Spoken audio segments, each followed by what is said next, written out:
বাইজিদ বুস্তামি রাহিমাহুল্লাহ চট্টগ্রামের মাটিতে শুয়ে আছেন। বাইজিদ বুস্তামি রহমতুল্লাহ আলাইহির কবরের পাশে সামনে পুকুর, পুকুরের মাঝে বড় বড় কচ্ছপ আছে। আমি নিজের চোখে দেখেছি। ওখানে নেমে পাউরুটি খাওয়াচ্ছে কচ্ছপেরে। কচ্ছপ যখন পাউরুটি খাইতে, বিস্কিট খাইতে একটু উপরে ওঠে, তখন গায়ের মাঝে হাত মুছে মুছে দেখি মহিলারা কয় বাবা, ও বাবা, ও বাবা। কচ্ছপেরে বাপ ডাকতেছে এবং কি খুশি যে বাবা হে বিস্কিট খাইতে উপরে আইছে। আমি কই আস্তাগফিরুল্লাহ, কত মানুষ না খাইয়া মরে, হেরারে পয়সা দেয় না, বিস্কিট দেয় না, কচ্ছপেরে খাওয়াইতেছে। এবং মনে মনে ভাবে এই যে আমার দোয়া কবুল, বাবা হইনা লাইছে। লা হাওলা ওয়ালা। ওনার কবরের পাশে গিয়ে দেখি দু তিনটা গাছ, গাছের মাঝে গোড়া থেকে আগা পর্যন্ত সুতা বাঁধা। কত কালারের সুতা বাইন্দা গাছটারে চিকন বানাই লাইছে। ওখানে নাকি নিয়ত কইরা সুতা বানলে পোলামাইয়া হয়। এ বাইজিদ বুস্তামি রাহিমাহুল্লাহ ভালো মানুষ। ওনার পাশের কচ্ছপ অথবা বাইজিদ বুস্তামি নিজে অথবা গাছের সুতা কেউ সন্তান দিতে পারবে না, সন্তান দেয়ার মালিক শুধু। এজন্য ইব্রাহিম নবী চাইছে কার কাছে? আমরা শুধু তার কাছেই চাইব। তিনি ছেলে দেন, তিনি মেয়ে দেন। ছেলে কে দেয়?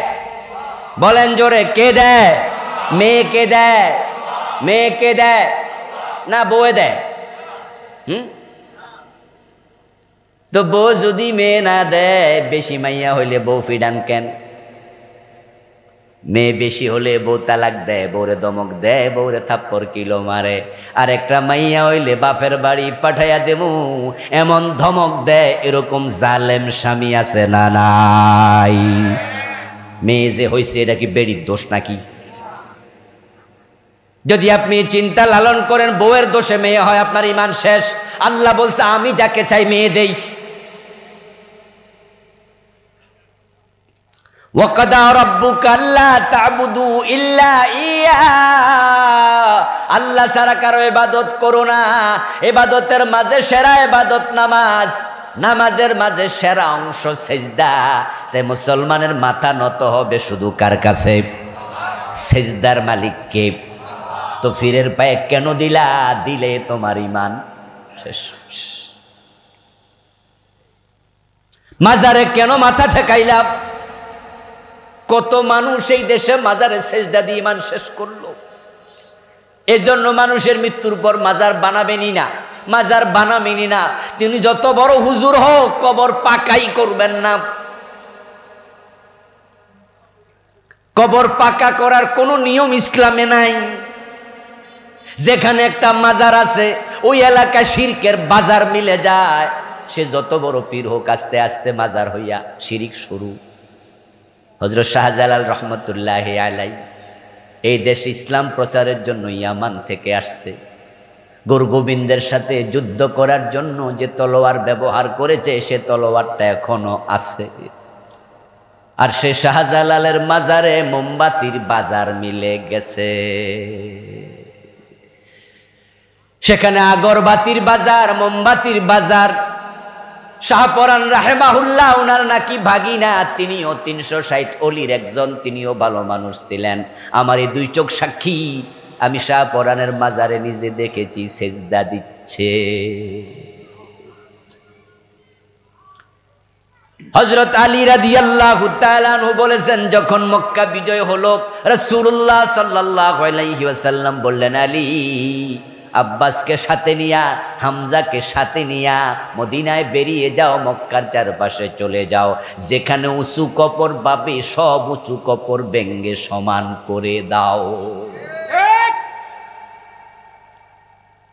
আর আমাদের দেশে এমন অবস্থা, ল্যাংটা বেড়া মরল মাজার হইয়া যায়।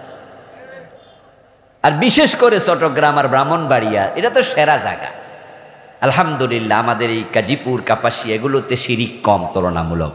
আলহামদুলিল্লাহ পড়েন। এটা আল্লাহর বড় দয়া আপনাদের উপরে যে এগুলো এখানে কম। মাজারের মাঝে মানত করা শিরিক। মানত একটি ইবাদত। মানত হবে শুধু আল্লাহর নামে। অথচ আমাদের বোনেরা, মায়েরা তাদের মুরগির যদি পা ভেঙে যায়, তাও বলে যদি ঠ্যাং ঠিক হয় ল্যাংটা বাবার দরবারে 5টা মোমবাতি। এখানে সেখানে মানত করে তারা ঈমান হারাইয়া ফেলতেছে। ও দোস্ত, আপনি মাজারে টাকা কেন দেন আমি বুঝি না। কমন সেন্স আপনার নাই নাকি? আপনি যে মাজারে টাকাটা দিলেন, এই আপনার 100 টাকা যিনি মাটির নিচে শুয়ে আছে উনি পাইছে মোট কত? কি কিছু পাইছেন? 100 টাকা যে দিলেন, তো দিলেন কারে? খাইলো কেডা? এই যে কেল্লা বাবারে দিলেন, কেল্লা বাবা কত পাইছে? এই যে শাহালি বাবারে দিলেন, এই যে গুলিস্তানে একটা মাজার আছে ঢাকার গুলিস্তানে, এটার নাম কি? গোলাপ শাহ। এই গোলাপ শাহর মাজারে যে আপনি টাকা দিলেন, গোলাপ শাহ পাইছে কত? তা আপনি কি বোঝেন না দিলেন খাইছে কারা? এমন কিছু লোক আপনার দেয়া টাকা খায় যারা এই টাকা দিয়া গাঁজাও কিনে খায়। আপনার টাকা দিয়ে গাঁজা খাচ্ছে, গাঁজা।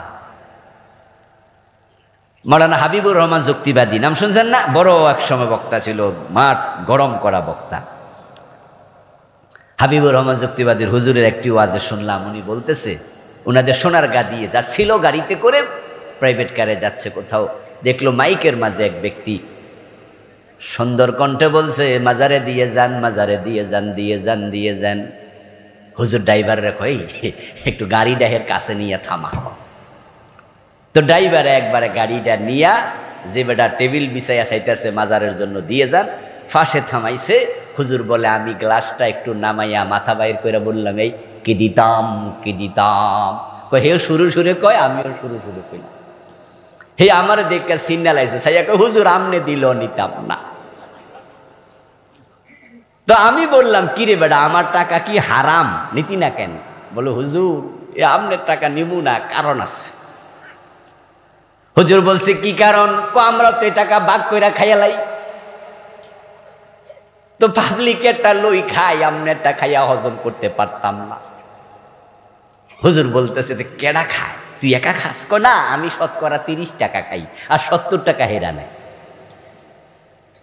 কারণে এলাকার নেতারা আমার কণ্ঠ ভালো তাই মাইক লইয়া আমারে বসাই দিছে, আর ওরা এটা তত্ত্বাবধান করে। শতকরা 30 আমি নেই, 70 হেরারে দেই। কত হেরা এগুলা নিয়ে কি করে? কয় হুজুর মাঝে মাঝে ছাগল জবাই কইরা খায়, মাঝে মাঝে বাক কইরা নেয়, মাঝে মাঝে গাঁজাও খায়। ও দোস্ত, আপনি যে টাকা দিলেন গোলাপ শাহর মাজারে, মাজারের পাশে দাঁড়িয়ে আছে, শীতের কাপড় কেনার টাকা নাই, তার প্লেটে টাকা নাই, কাশতে কাশতে মাটিতে বসে যায়, ওষুধ কেনার টাকা নাই, টাকাটা তার বড় দরকার। গোলাপ শাহ যদি ভালো মানুষ হয়, জান্নাতের বিছানায় ঘুমাচ্ছে, দুনিয়ার টাকা কবরের নিচে অচল, তার প্রয়োজন ছিল না। টাকাটা যদি গোলাপ শাহর মাজারে না দিয়া ওই ফকিরের হাতে দিতা, হালাল কামাই যদি হতো, আমার নবী বলেন সহিহ বুখারীতে এসেছে, টাকা ফকিরের প্লেটে পড়ার আগে আল্লাহ নিজের ডান হাত বিছায়া দেয়। ইয়াতাকাব্বালুল্লাহু বিয়ামিনিহি, আল্লাহ ডান হাতে বিছায়া নিত। এখন আপনি মাজারে দিলেন, মাজারে চলছে শিরিক, মানত করলেন শিরিক। মাঝে মাঝে দেখবেন বিদ্যুৎ চলে যায়, বিদ্যুৎ চলে গেলে মাগরিবের নামাজ চলাকালে এখন সভাপতি কয় এই মুয়াজ্জিন সাহেব মোমবাতি লাগান। মোমবাতি লাগাইয়া খুঁজা পায় না। সভাপতি সাহেবের মুয়াজ্জিন কয় স্যার মোমবাতি তো নাই, তাহলে মোবাইলের লাইটটা জ্বালাই দেই। দেন দেন। মসজিদে বিদ্যুৎ চলে গেল, মোমবাতি নাই, অথচ এখানে আলো দরকার। আর মাজারে মোমবাতির অভাব নাই, দিনের বেলায়ও জ্বলে। দেখবেন যে আসরের টাইমে জ্বালায় এলায়, এবং কোন কোন মাজার একসাথে গোল হইয়া জ্বলে, দেখেন 10-12টা জ্বলতেছে। আমার বন্ধু মাজারে যিনি শুয়ে আছেন, আপনারা তো তার জন্য মোমবাতি মানত করলেন, তাকে ভালো পীর মনে করে। হাদিসে পাওয়া যায় কবরের প্রশ্নের জবাব যখন মানুষ দিয়ে দিতে পারে, তখন ফেরেশতারা চলে যায়, যাওয়ার সময় বলে যায় নাম কানাউমাতিল আরুস, জান্নাতের বিছানায় শুয়ে দুলার মতো ঘুমায়া থাকো, এক ঘুমে কিয়ামত হয়ে যাবে, মাঝখানে টের পাবে না। তো যে গোলাপ শাহর মাজারে মোমবাতি জ্বালাইলেন, ওই গোলাপ শাহ তো জান্নাতি বিছানায় ঘুমাইছে। যে ঘুমায়া থাকে তার কাছে বাতি জ্বলা কি দরকার? আচ্ছা, আপনারা এখানে যারা আছেন ঘুমানোর সময় বাতি জ্বালান না নিবান? কথা বলেন না ভাইয়েরা। সুন্নত কোনটা? রাসূল নিজে বলছে ঘুমাইতে বাতি নিভাইয়া দিন। দুটি কারণ। এক নাম্বার কারণ, চোখ যখন বন্ধ তখন তো আলোর প্রয়োজনই নাই, আলোটা জ্বললে অপচয় হবে, অপচয় করা জায়েজ না, হারাম। এটা হলো প্রথম কারণ। দ্বিতীয় হলো ওই আলো থেকে তেলাপোকা, ইঁদুর, টিকটিকি দৌড়াদৌড়ি করার সময় আগুন লেগেও যেতে পারে। তো রাসূলুল্লাহ শিখিয়েছেন ঘুমাইলে আলো নিবাও। আর মাজারের পীর সাহেব ঘুমাইতেছে, সবাই মিললে আলো শুধু জ্বালাইছে। রাসূলের হাদিসের সাথে মিল না অমিল? ও দোস্ত আমার, এই জন্য মাজারের ধারে কাছে যাবেন না, মাজার বানাবেন না। চট্টগ্রামে গেলে মাঝে মাঝে অবাক হয়ে যায়, এত মাজার, নাম শুনে আরো আশ্চর্য হই। কয়দিন আগে দেখছি লেখা কারেন্ট বাবার মাজার। আমি কই সারছে কাম কি রে, কারেন্ট বাবা হয় নাকি আবার? তো তাহলে মা কেডা? আসলে সেই মাজারে কবরে লাশ আছে কিনা তাও সন্দেহ আছে। কারণ বদনাশার মাজার যেখানে, আসলে সেখানে কি মানুষ না বদনা? নামেই বলে যে মানুষ ছিল বদনা। এর মানে হলো হতে পারে কোনো পীর সাহেব এলাকায় আসছিলেন, উনি যে বদনা ইউজ করছে ওই বদনাটা রেখে ভুলে চলে গেছে, আর এলাকার মুরিদারা কি করছে, বদনারে মাটি দিয়া মাজার বানাইছে। সুবিধা আছে কিন্তু, কারণ মাজার বানাইলে বিনা পুঁজিতে টাকা পাওয়া যায়, ঠিক না? ভালো টাকা মিলে, ভালো টাকা, লাখ লাখ টাকা মিলে। না, খরমপুরে যেটা আছে এটা মানুষ না, ওরাই কল্লা আছে। শুধু কি আছে, এটা নাম দিছে কেল্লাশা। ওই কেল্লাশার মাজারও আমি গেছিলাম একবার, ঘুরতে গেলাম, পাশ দিয়ে মাহফিল, বললাম ঢোকো, ড্রাইভার ঢুকলো, ঘুরতে গেলাম, গিয়ে দেখি কেল্লাশার মাজারের পাশে এমন এক গর্ত, বিশাল গর্ত, ওই যে গরু ছাগলে মার খায় না, ওই মার দিয়া বানাইছে। এটার ভিতরে ডুবে যাবেন আপনি, নামলে আপনার 3.5-4 হাত করতে হবে। উপরে লোহা দিয়া জাল দিছে। জিজ্ঞাসা করলাম যে লোহার বেড়া, এত বড় গর্ত? বললো হুজুর উরুসের সময় টাকা বারবার এটা ভইরা যায়, তারপরে এটা ফ্রি করে আবার ভরে। লোকজন টাকা দিচ্ছে, শুধু কল্লার মাজারে এত টাকা, ফুরা লাশ পাইলে কি হইতো এবার? যেই লোক নামাজ পড়তো না, ল্যাংটা থাকতো, কাফর ছিল না, এই দেশে ল্যাংটার মাজার আছে না? মানুষ কতটা বিভ্রান্ত হচ্ছে। আমার বন্ধু ছেলে বিদেশ যাবে, মা ছেলেকে পরামর্শ দেয়, বাজান ভিসা ব্যবসায়ীর কাছে পাসপোর্ট দেওয়ার আগে একটু ঢাকা থেকে ঘুরে আয়, যদি পাসপোর্ট নেয়ার পরে ভিসা না লাগে তাহলে টাকা ফিরে পাওয়া জটিল রে বাপ, পাসপোর্ট না হয় ফিরাই দেব, টাকা কিন্তু খাইলে পেটের তলে জায়গা। তোর ছেলে জিজ্ঞাসা করে, মা ঢাকা যায় লাভটা কি? ভিসা লাগবে কিনা সেটা জেনে আয়।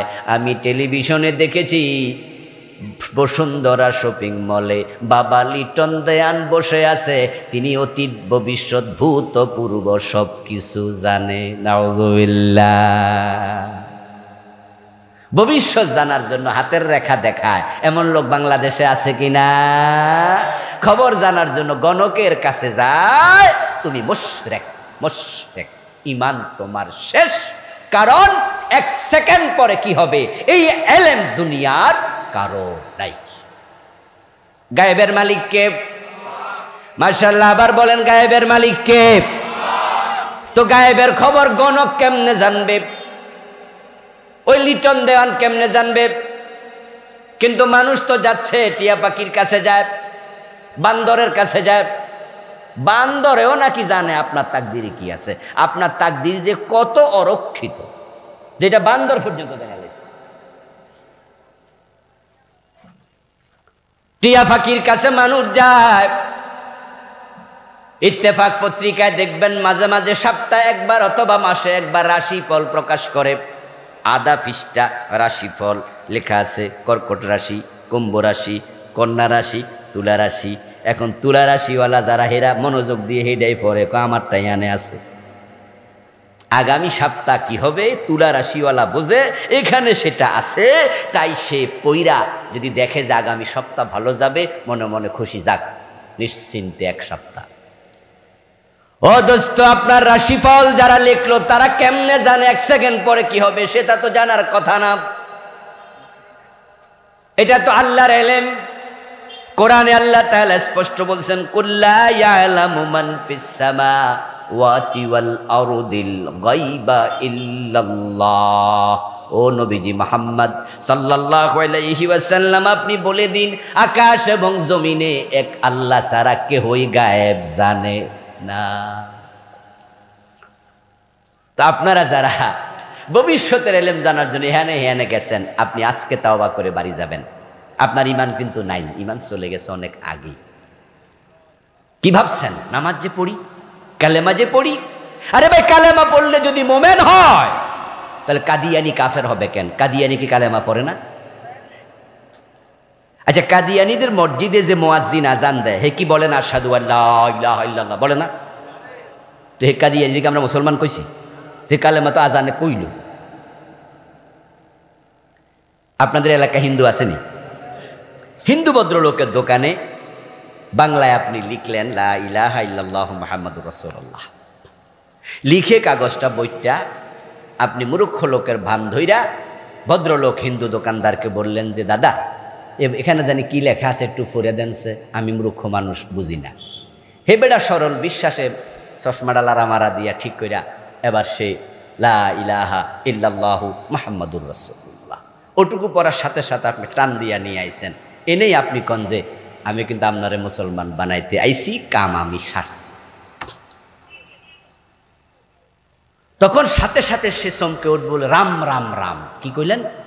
আমি আবার মুসলমান কবে হলাম? আপনি বললেন চালাকি করার সুযোগ নাই, এই যে আপনি কালেমা পড়ছেন আমি কিন্তু মোবাইলে অন করে রাখছি, আমার অডিও রেকর্ড হয়ে গেছে। এবার আপনি অডিও বাজায়া শুনাইলেন যে বেডা ঠিকই কালেমা পড়ছে। বেডার নিজের কণ্ঠের শব্দ শুনতে পাচ্ছে লা ইলাহা ইল্লাল্লাহু মুহাম্মাদুর রাসূলুল্লাহ। এবার আপনারা বলুন তো, এই যে কালেমার রেকর্ড শুনলেন, বেডা কালেমা পড়লো, আসলে কি মোমেন হইছে? তো কালেমা পড়লে মোমেন হলে এটা মোমেন হলো না কেন? কালেমা পড়লে মোমেন হলে আব্দুল্লাহ ইবনে উবাই কেন হলো না? সে মুনাফিকদের আপনি যে এর মানি বেডা শুধু আগামী মাসের বিপদই জানে না, বিপদ কাটার ক্ষমতাও বেডার। আস্তাগফিরুল্লাহ, কি বাজে চিন্তা আপনার মাথায় ঢুকল। আল্লামা সাইদি রহমতুল্লাহ আলাই কুমিল্লা এক মাহফিল করলেন, ছাত্র জীবনে শুনলাম কুমিল্লা টাউন হল ময়দানে। ওনার ওয়াজে উনি বলছে, বাড়িতে যদি কোনো গণক আসে হাতের রেখা দেখতে আর বলে যে আগামী মাসে ফাড়া আছে, টাকা দিলে ফাড়া কাটবো, টাকা না দিয়া পারলে কষাই একটা থাপ্পড় মেরে দেবেন। রেগে গেলে বলবেন মহাশয় রাগেন কেন, আমার বিপদ আগামী মাসে টের পাইলেন, আজকেই বাড়িতে আইলে থাপ্পড় খাবেন, নিজের বিপদ টের পান নাই, এই বাড়িতে ঢুকলেন কেন? আর আমি আপনাকে 1111 টাকা দিলে যদি ফাড়া কাটতে পারেন, নিজের টাকাটা আসলে তো থাপ্পড়ই খাইতেন না, কাটলেন না, দোষ কি আমার? বসুন্ধরা শপিং মলে গত কয়েক বছরের ভিতরে আগুন লাগলো 2-3 বার। ওই লিটন দেওয়ান অন্য মানুষের বিপদ কাটে, নিজের দোকানের বিপদ কাটতে তো পারেই না, বরং হে যে কয় আপনার বিপদ আছে আমি জানি, তো হে দোকানে আগুন লাগবে, বিপদ পাবলিকের আগে কয়ে রাখা দরকার ছিল না যে এই মার্কেটের ভাইয়েরা আগামী মাসে কিন্তু আগুন লাগবে 13 তারিখে, একটু সাবধানে থাকেন। আসলে এর দইরা রিমান্ডে দেওয়া উচিত যে তুই যাই না কস না কেন, আর যদি না জানস বাটফারি করস কেন, ঠিক কি না? জানলে কওয়া উচিত, আর না জানলে সিটিং ছাড়া উচিত। হের দোষ দিয়া লাভ নাই, বলদ হইল পাবলিক, হে তো পাবলিকের ধোকা দিয়া টাকা কামাচ্ছে, ঠিক কি না? পাবলিকের বলদ বানাইছে সব। এই জন্য ভবিষ্যৎ জানার জন্য কোনো গণকের কাছে যাবেন না, রাজি আছেন তো? কেউ জানে না, এগুলো মিথ্যা মিথ্যা মিথ্যা। আপনার হাতের রেখার মাঝে আখেরা আপনার ভবিষ্যৎ নাই, তাকদির নাই, তাকদির লৌহে মাহফুজে লেখা। আল্লাহ মানুষ বানানোর হাজার হাজার বছর আগে, আকার জমিন বানানোর 50,000 বছর আগে তাকদির লিখছে। তাহলে আপনারে বানানোর কত হাজার বছর আগে লিখছে? তখন তো আপনার হাত ছিলই না। আমাদের ফার্ম গেটে মাঝে মাঝে আমি দেখি একটা ভিক্ষুক, কম বয়সী, 30-35 বছর বয়স হবে, ভিক্ষা করে। তার ভিক্ষার বস্তাটা তার এখানে ঝুলানো থাকে, কারণ তার 2টা হাতই নাই। 2 হাত বিহীন টাকার একটা ব্যাগ এখানে ঝুলে আসে, মানুষের সামনে যায়, মানুষ টাকা তার ব্যাগে দেয়। তা আমি মনে মনে ভাবি, যদি মানুষের তাকদির হাতের রেখার ভিতরে থাকতো, তাহলে এতে তো না খাইয়া মরত। কথা হাত একটাও, কত অবুঝ আমরা চলছি। আমার বন্ধু শিরিক হয়ে যাবে যদি কোনো ব্যক্তি বলে ধর্ম যার যার, উৎসব সবার। এ কথা বললে ঈমান শেষ। এ কথা বলার মতো নেতা কর্মী বাংলাদেশে আছে না নাই? গত 15 বছর তো কইতে কইতে মুখে ফেনা তুলে লাইছে। যখনই হিন্দুদের দুর্গা পূজা আসে, তখন এই স্লোগানটা ব্যাপক হারে দেশে প্রচারিত হয়, ধর্ম যার যার, উৎসব সবার। এই স্লোগান আল্লাহর কোরআনের 180 ডিগ্রি বিপরীত, একবার উল্টা।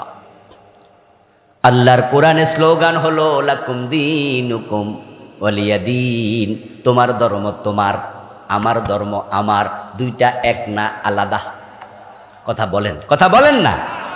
ধর্ম কি এক না আলাদা? তাহলে স্লোগান হবে ধর্ম যার, উৎসব তার।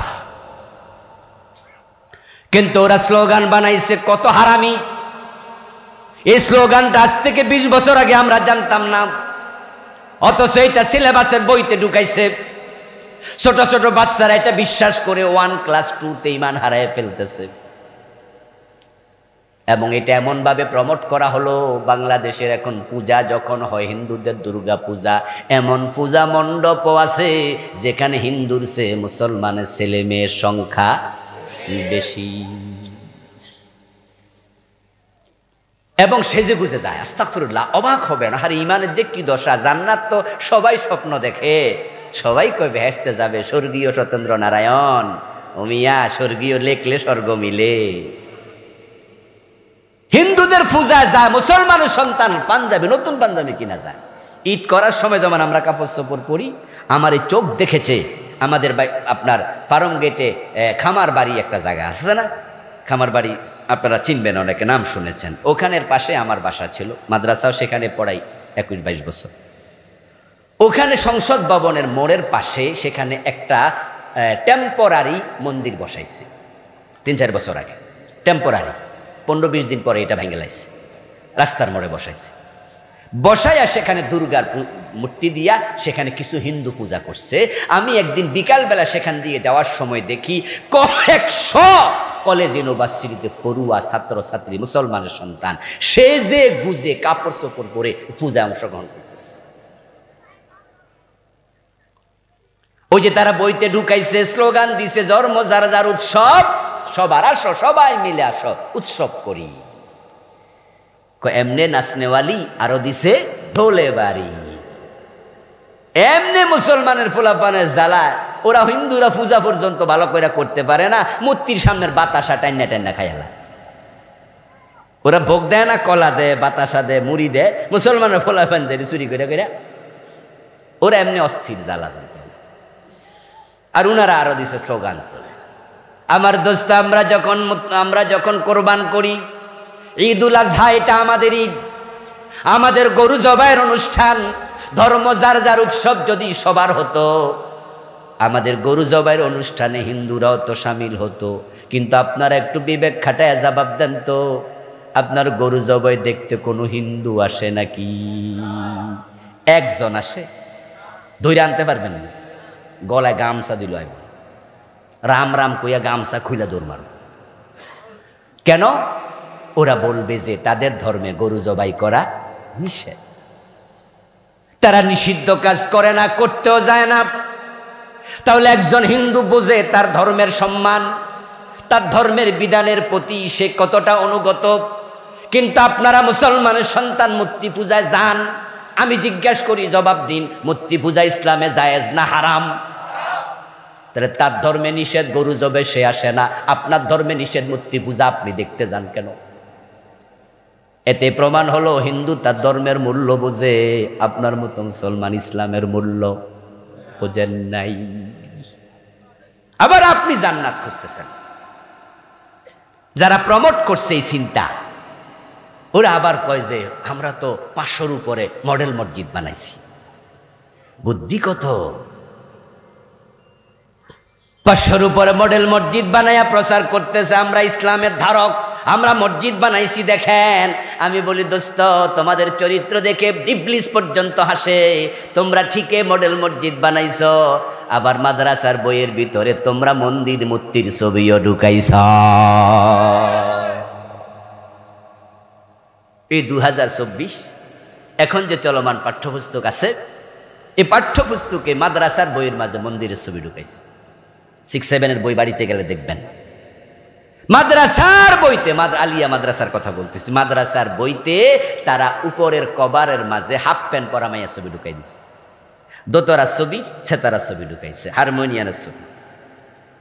আচ্ছা, আপনাদের জিজ্ঞাসা করি, মাদ্রাসা কি দোতরা বাজায়, হারমোনিয়াম বাজায়? তো এখানে দোতরা হারমোনিয়ামের ছবি করতে আইলো কেন? আইলো উদ্দেশ্য কি? স্কুলের ছবিতে মসজিদ থাকবে কারণ ছাত্র আছে মুসলিম, স্কুলের ছবিতে মন্দির থাকতে পারে কারণ ছাত্র আছে স্কুলে হিন্দু, স্কুলের ছবিতে পেগোডা থাকবে, ছাত্র আছে বৌদ্ধ। কিন্তু মাদ্রাসার ছবিতে মন্দির কেন? মাদ্রাসা হিন্দু পড়ে কয়জন? তো এখানে মন্দির ঢুকলো কেন? কি বুদ্ধি রে, কি বুদ্ধি! এত বুদ্ধি শয়তানেরও নাই। হেরা মসজিদ, মডেল মসজিদ বানায়া বাংলাদেশের মুসলমান রে কয় আমরা ইসলামের পক্ষে, আর মসজিদ মাদ্রাসার ভিতরে মন্দির আর মূর্তির ছবি ঢুকাইয়া কলকাতার দাদাদেরকে কয় দেখো আমরা মূর্তির পক্ষে। ভোটের জন্য এরা দরকার আর সাপোর্টের জন্য এরা দরকার। একসাথে দুই হাত মেনেস, দুই দিক মেনেস। আল্লাহ তাআলা 5 তারিখে খেলা দেখাই দিছে। আল্লাহ কয় যে না, রাম এবং বামেরা, ইন্ডিয়া আমেরিকা চাইলে কাকে ক্ষমতায় রাখতে পারে না, ক্ষমতার মালিক কে? আমি যাকে চাই তাকে দেই। আমার দোস্ত, ঈমান চলে যাবে যদি আপনি বলেন ধর্ম যার যার উৎসব সবার।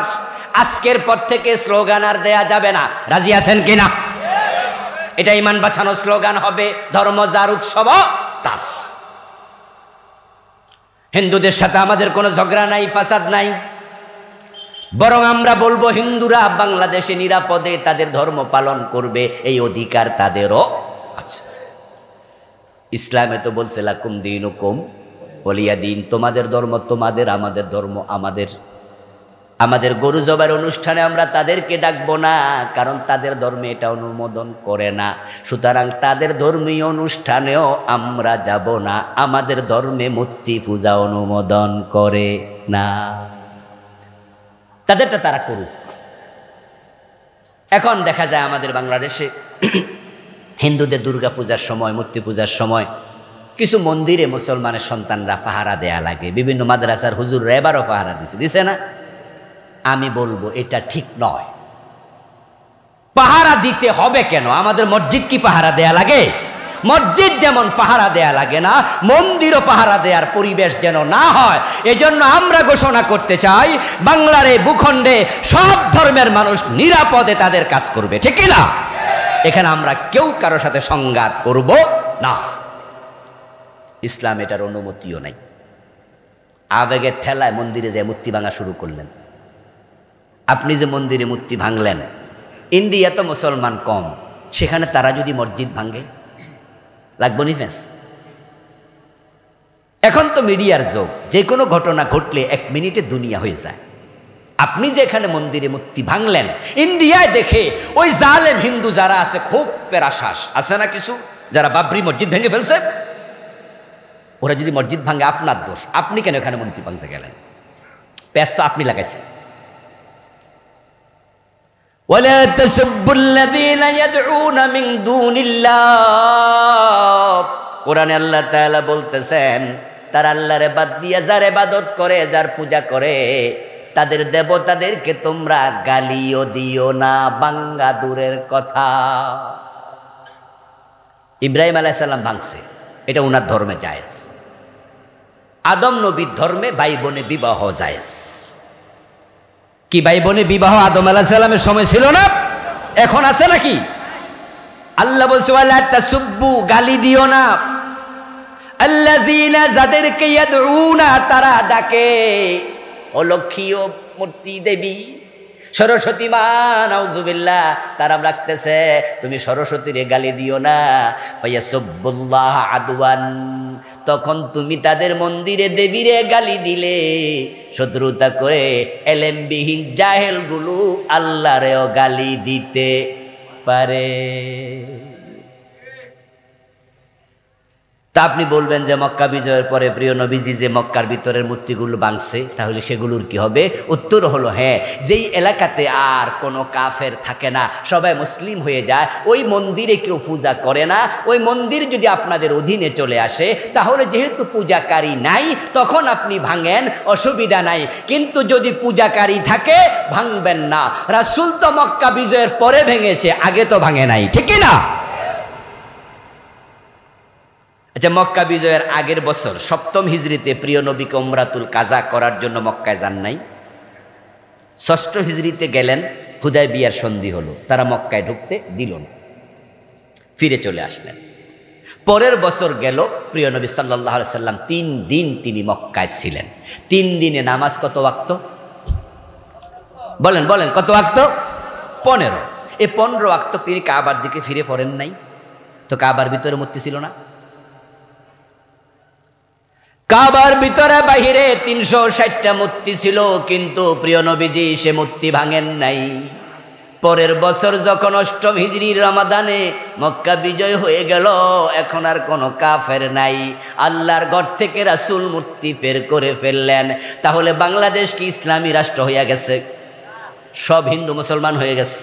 তা আপনি মূর্তি ভাঙতে যান কেন? কে কইছে আপনার অধিকার দিছে কে? এজন্য দেখবেন আলহামদুলিল্লাহ, হিন্দুদের সাথে ছোটখাটো যে 2-1টা ঝগড়া ফাসাদ মুসলমানদের বাংলাদেশে হয়েছে, কোনো আলেম সে ঝগড়ার সূত্রপাত করে নাই, বরং আলেমরা পাহারা দিতে গেছে। এবারও মন্দির পাহারা দিচ্ছে, কেউ যেন না ভাঙতে পারে। নির্বাচন যখন আসে আর একটা শিরিক শুরু হয়, ওই শিরিকটা আমাদের নেতারা বলে, সেই শিরিকটা হলো জনগণ সকল ক্ষমতার উৎস। এই কথা বললে ঈমান শেষ। এটা কোরআনের বিরোধী। কাফের হওয়ার জন্য, মুশরিক হওয়ার জন্য ডজন ডজন কুফরি লাগে না, ডজন ডজন শিরিক লাগে না, একটা করলেই শেষ। অঙ্কের মতো আর কি। আপনারা যে পাটিগণিত অঙ্ক করছেন, বীজগণিত করছেন, 10 লাইনের অঙ্ক, 9 লাইন ঠিক লিখছেন, 1 লাইন ভুল লিখছেন, 10-এ কত পাইছেন? 0। যে 10 লাইনে 10 ভুল সেও পাবে 0, যে 10 লাইনে 1 ভুল সেও পাবে 0। যে পুরা কোরআন মানে না সে কাফের, যে 1 অক্ষর মানে না সেও। জনগণ সকল ক্ষমতার উৎস কইল কেডা? এই কথা কে কইল? অথচ এই কথা আমাদের সংবিধানে পর্যন্ত ঢুকাইছে। জনগণ সার্বভৌমত্বের মালিক, নাউজুবিল্লাহ। ওই যে ডক্টর কামাল যখন 72-এ সংবিধান লেখে, হে মুমেন, কাফের, কুফরি, ইসলাম সব জগা খিচুড়ি করে লেছে। ও সংবিধান লেখার সময় এগুলো ঢুকাইছে, কুফরি সংবিধান, ধর্মনিরপেক্ষ সংবিধান। জনগণ সার্বভৌমত্বের মালিক, আস্তাগফিরুল্লাহ। সার্বভৌমত্ব, সাবরেনটি, জমিনের মালিক কে? আমরা কিসের মালিক? কিসের মালিক তুমি? ও দোস্ত, আন্নাল কুওয়াতা লিল্লাহি জামিআ, আল্লাহর বক্তব্য হলো সকল শক্তি, সকল ক্ষমতার মালিক আল্লাহ। কুলিল্লাহুম্মা মালিকাল মুলকি তুতিল মুলকা মান তাশা। ও আল্লাহ, তুমি রাজা দিরাজ, ক্ষমতার মালিক তুমি, তুমি যাকে চাও ক্ষমতা দাও। ও তানজিউল মুলকা মিম্মান তাশা, যার কাছ থেকে মনে চায় তুমি ক্ষমতা ছিনিয়ে নাও। আল্লাহর এই আয়াত যে সত্য, এটা তো বাংলাদেশে এবারের ঘটনা আপনারা বুঝছেন, যে ডক্টর ইউনূস মিয়াজকে ক্ষমতা, এ বেড়া 5 তারিখের আগে বুঝছিল নি বেড়া যে প্রধান হইব।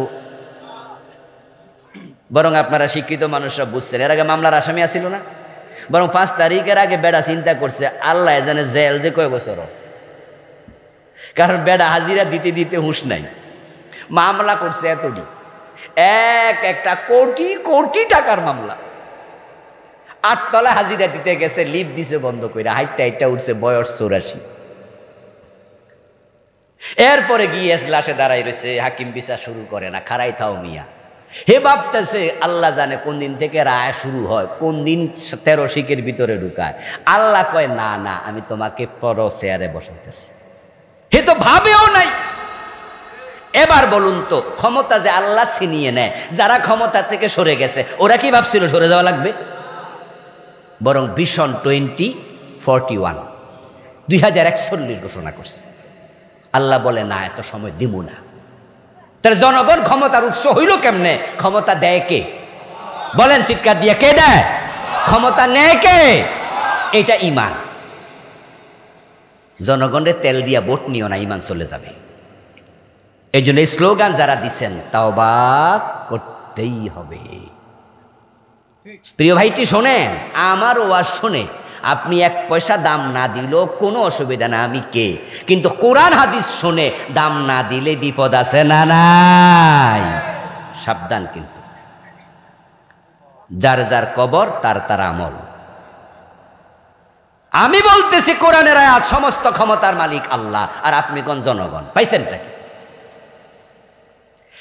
আমার দোস্ত, বিপদ থেকে বাঁচার জন্য হাতের মাঝে বালা বাঁধে, তাগা বাঁধে, গলার মাঝে তাবিজ ঝুলায়, কড়ি বাঁধে, খন্তা বাঁধে, আন্তা বাঁধে। মানুষ হলো চিকনা, তার গলার মাঝে এতগুলো আছে ঝুলতেছে। গ্রামে গঞ্জে অনেক বাচ্চা দেখা যায়, কোনো বালা কোনো তাগা বিপদ থেকে বাঁচাতে পারে না। যদি বিপদ থেকে বাঁচতে চাও, আশ্রয় চাইবা কার কাছে? মানে আল্লাহ তামিমাতান ফাকাদ আশরাকা। হাদিস, প্রিয় নবীজি সাল্লাল্লাহু আলাইহি সাল্লাম বলতেছেন, যে তামিমা ঝুলালো সে শিরিক করলো। কুল আউযু বিরাব্বিন নাস, কুল আউযু বিরাব্বিল ফালাক। আল্লাহ শিখায় নাই? বাংলা অর্থ কি? আমি মানুষের প্রভুর কাছে আশ্রয় চাই। ইয়ামসাসকাল্লাহু বিদুররিন ফালা কাশিফা লাহু ইল্লা হু। যদি তোমাকে কোনো বিপদ স্পর্শ করে, ও নবী মুহাম্মদ, আল্লাহ ছাড়া বিপদ থেকে তোমাকে কেউ বাঁচাতে পারবে না। আল্লাহ যে আইন দিয়েছে, আল্লাহর আইনের সমান্তরাল বিপরীত আইন বানালে ইমান চলে যায়, শিরিক। তো আল্লাহ কোরআনে আইন দিল, সোর ধরে হাত কাটো। আর বাংলাদেশের সংবিধান প্রণেতারা আইন দিল, সোর ধরে জেলে দাও। এই 53 বছর মানুষ আল্লাহরটা মানে না, মানুষেরটা। তো মানুষ হয়ে মানুষের আইন মানলে তুমি আল্লাহর গোলাম হলে কেমনে? প্রিয় নবীজি সাল্লাল্লাহু আলাইহি ওয়াসাল্লাম বলেছেন, আমার মেয়ে ফাতেমা যদি চুরি করে, আমি ফাতেমার হাতটাও কেটে দেব। 53 বছরে কয়জন চোরের হাত কাটছেন? এদেশে চোর নাই? ফিয়ন নাকি 400 কোটি টাকার মালিক হইছে? কয়শো কোটি? তো বাড়িওয়ালা কত কোটি টাকার মালিক? এত টাকা কার? ও প্রিয় বন্ধু, সুরের যদি আপনি হাত কাটার আইন দিতেন, তাহলে আপনি ইমানদার হতেন, ইমান বাঁচত। আর সোর হাত কাটা যদি বাংলাদেশে এই আইন চালু থাকতো, রাষ্ট্রের টাকাও বাঁচত, তাহলে রাস্তাগুলোর চামড়া এত তাড়াতাড়ি উঠতো না। 1 কোটি টাকার কাজ 80 লাখ খরচ করো, 20 লাখ লাভ করো, তাহলেও রাস্তা 10 বছর টিকতো। কিন্তু উল্টা হইয়া 30 লাখ খরচ হয়, 70 লাখ খায়ালায়। এ সোরের কারণে রাস্তা শেষ হওয়ার আগে চামড়া উঠে যায়। আর 2 বছর পরে রাস্তা আবার বাজেন, 3 বছর পরে আবার বাজেন। তো এক রাস্তা 40 বার বানাইলে বাকি রাস্তা বানাইবো কি দিয়া? এই জন্য দেখা যাচ্ছে উন্নয়ন হচ্ছে। আর চোররা ভাবে চুরি করবো, চুরি করলে কি করবেন? জেলে দিবেন। জেলে কয়দিন আটকায় রাখবো আমারে? আচ্ছা, আমি যদি 10 কোটি টাকা চুরি করে জেলে যাই, তো গেলাম আর কি? তো জেলে যাওয়ার পরে আমি যদি 1 কোটি খরচ করি, বাড়িতে পারবো না? কি যে কোন পুরা হাকিম ম্যাজিস্ট্রেট সব কিনে নাম। আর ম্যাজিস্ট্রেট কিনতে 1 কোটি লাগে নাকি? তো বাকি 9 কোটি তো রইল। আমার ছুরি ঠেকাইবেন কি দিয়া? আর যদি ইসলামের আইন হতো হাত কেটে দাও, তাহলে এবার মনে মনে ভাবতো হাত গেলে হাত ফামু কই। এরপরে যেখানে যাবে পাবলিক দেখলে বলবো আইছে। আর নেতা হোক আর যেই হোক, এমপি হোক আর মন্ত্রী হোক, আল্লাহর আইন সবার জন্য সমান। রিকশাওয়ালার ছেলে চুরি করলে তারও হাত কাটো। নবী মুহাম্মদ সাল্লাল্লাহু আলাইহি সাল্লামের মেয়ে ফাতেমা চুরি করলে তারও হাত কাটো। ওই ঠেলাওয়ালার ছেলে মদ পান করেছে, তাকে 80 বেত দাও। ওমরের ছেলে চুরি করেছে, তাকে 80 বেতেই দাও। আল্লাহর আইন সবার জন্য সমান। 10টা এমপি, 5টা মন্ত্রী, 2টা ডিসি, এসপি যেগুলো চুরি করেছিল ফখরুদ্দিন মঈনুদ্দিনের আমলে ধরেছিল, যদি হাত কেটে দিত জেলে না দিয়া, সে কাটা হাত দেখে পরের নেতারা আর চুরি করার সাহস করত না।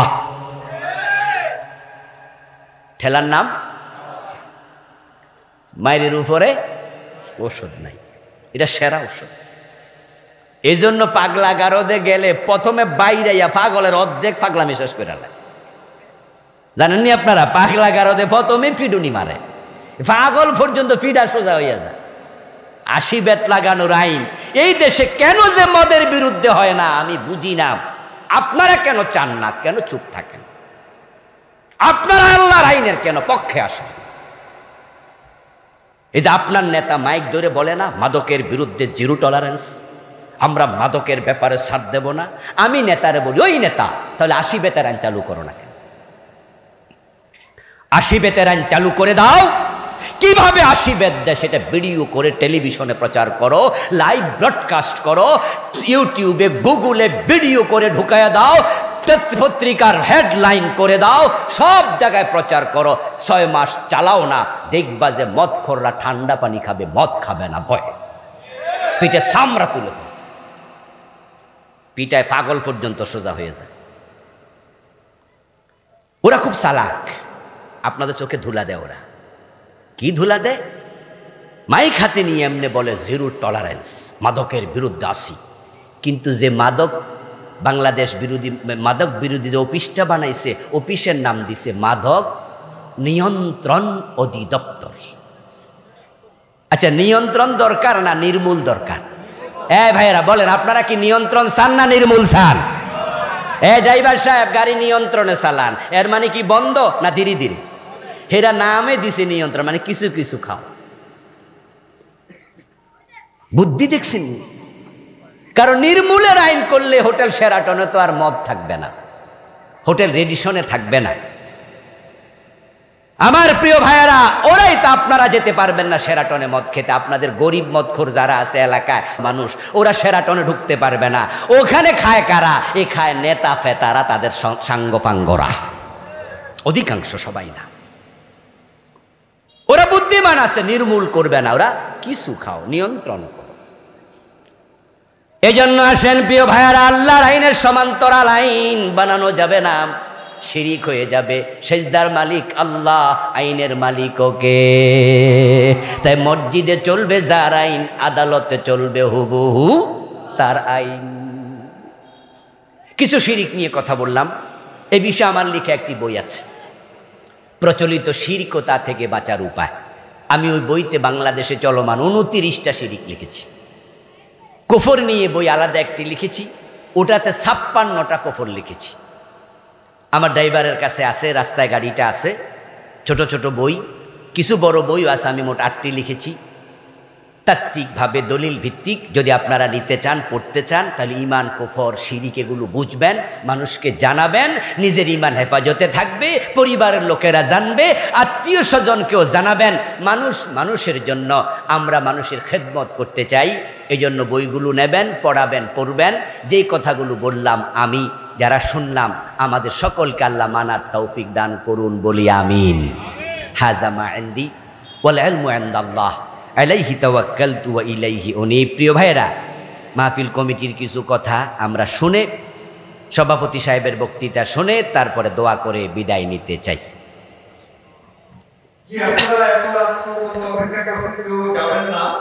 আমাদের